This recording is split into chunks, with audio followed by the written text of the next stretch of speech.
It's August 24th, 1217, and another remarkable event is about to be uncovered by Arion, Rebecca, and Olly, the Retrospectors.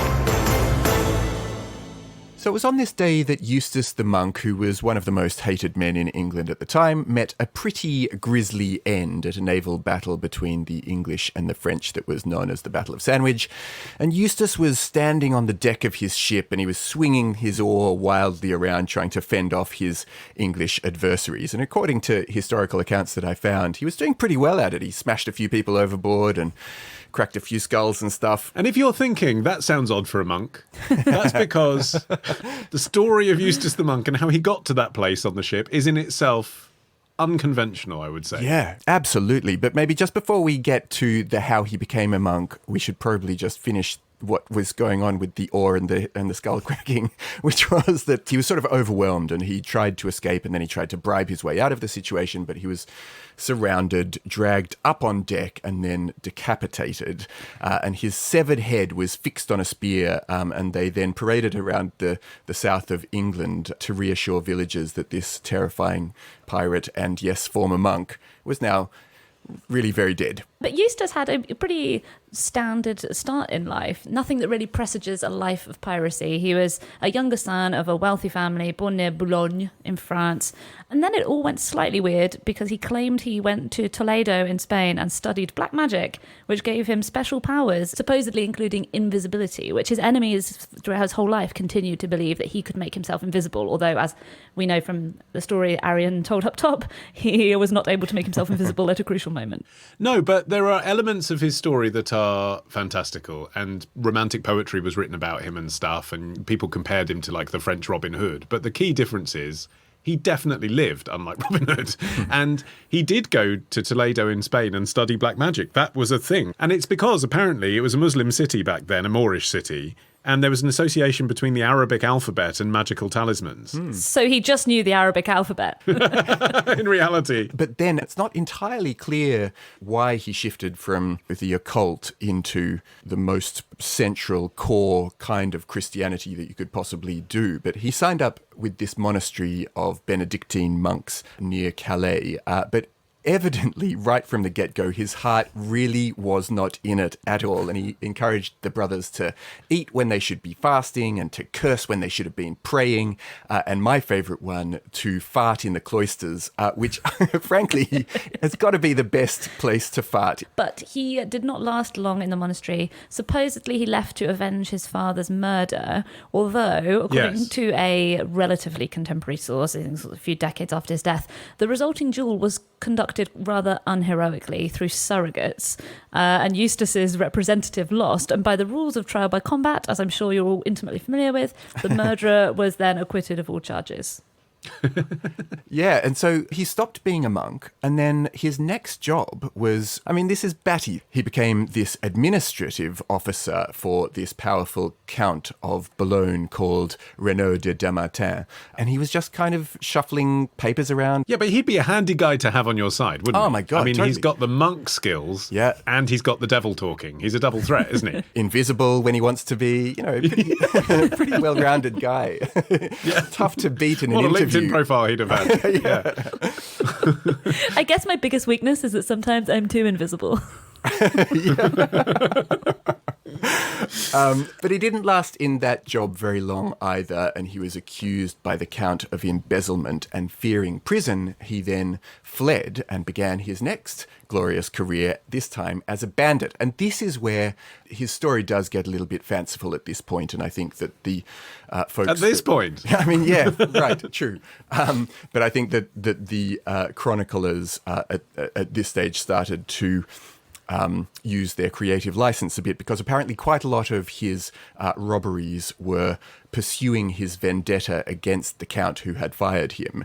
And to do so, he'd dress up as a leper with a kind of bell and trick the Count into giving him money before, ripping off his costume and riding off on his horse, or, dressing up as a beggar. I can see why this story hasn't been dramatised, because it's very hard to know whether you support him or find him objectionable. Oh, man, totally. He also did less fanciful things, like apparently cut off his opponent's feet. Word of his brigandry apparently sort of spread across the continent and got as far as to the English king, King John. Also, not necessarily a sympathetic character. I'll give you a contemporary account of King John from a fellow monk in the 13th century. Go on. Foul as it is, hell itself is defiled by the fouler presence of John. Whoa. Again, a monk wrote that. Oh my gosh. So he wasn't a popular king. Also, the bad guy in the Robin Hood stories. So that's a weird Right. kind of double, that now the Robin Hood character is going into cahoots with the evil king. So potted history, because it's complicated this, isn't it? Because the boundary between France and England was changing all the time back then. So when we talk about the French and the English, not necessarily where you're thinking and who they are. But he had become king after his older brother, Richard I, he was the Lionheart one, died. And then basically he squandered all of the French land that the English had spent the last 100 years building up. And so the public basically hated him because they thought that he'd dishonoured his father and his brother. But also then to try and get the French land back, he astronomically raised taxes on the English to pay for his war effort. And old Eustace was part of that effort. Apparently, King John had heard that he was a bit of a kind of multi-talented guy. But one of the things that he was good at was being a ship's captain. And so John gave him 30 galleys to command, which he then used to become... A starter fleet. A starter fleet. Yeah, just, here's 30. Just see what you can make of it. And this is something that would go on for hundreds of years, isn't it? I mean, I remember hearing about this, in Elizabethan times, how the monarchs would basically just give certain people a license to be a pirate as long as you were pirating the right countries. And so he was just given free rein then to attack French ships, and obviously became very disliked. So legend has it that what happened was his old enemy, the Count of Boulogne, switched sides. Like as you were saying, Ollie, there wasn't really much of a division between France and England then. It was more about, which princes would ally with who. And so when Eustace found out that his old enemy had allied with King John, he decided to switch sides again, which is pretty easy to do when you're working in the Channel. I guess you just turn the boats in the opposite direction. Allied himself with the French king, and obviously then was completely loathed and despised by the English because he used all his knowledge of their doings against them. I think even during his piracy era, he went a bit wayward. And it was at that point that he had already started raiding here and raiding there, not just the French side of the Channel, but also on the English side. So he was fairly well disliked already, even before he fell out with King John, who also had another reason to have a beef with him, which was that he apparently owed him money and had failed to repay it, for which the king imprisoned Eustace's wife and daughter, who both lived on the English side of the Channel, and had his daughter eventually, this is a quotation from one of the chroniclers, burned, disfigured, and then killed. So their friendship had really taken a sour turn.